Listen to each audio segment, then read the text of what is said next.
Thank you, President. My adjournment matter is directed to the Minister for Corrections. It follows a stakeholder meeting I attended on the 13th of March in Northern Victoria, which relates to the operation and funding of behaviour management programs aimed principally at men to reduce domestic and family violence.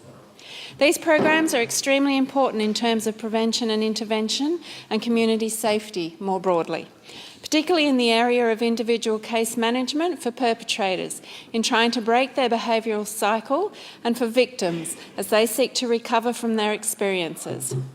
An article by Nigel McNay in the Border Mail over the weekend noted such programs frequently provide long-term benefits in mitigating the crippling impacts of domestic and family violence by helping to ensure that offending is addressed in a timeframe conducive to genuinely stimulating a change in offenders' behaviour.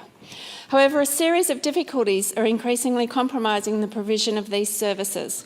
Foremost, among them, declining funding and involvement from Corrections Victoria, which apparently no longer runs men's behavioural change programs and is instead referring people to non-government agencies. These agencies are already strained as it is to meet demand for referrals just from Victoria Police and other bodies in surrounding towns. They are now often receiving more than 30 referrals weekly when they can only cater for a number far less than that. It is often touted in Victoria that we can't keep filling up prisons, but here is an area of activity that directly contributes to that goal and yet is chronically under-resourced.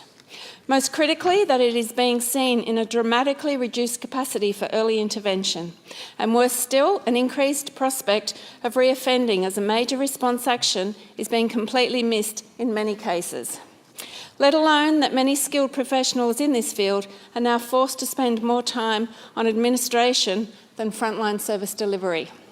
Therefore, the action I seek from the Minister is that he reconsider the government's funding of behavioural change programs. I hope that he will also regard this speech as an invitation to join me in meeting relevant stakeholders to look at ways of increasing resources for these vital programs, including clarifying if existing case managers will continue to be funded beyond the present end date of June, and also whether any additional case managers will be funded, a prospect that is clearly integral to reducing future domestic and family violence across Victoria.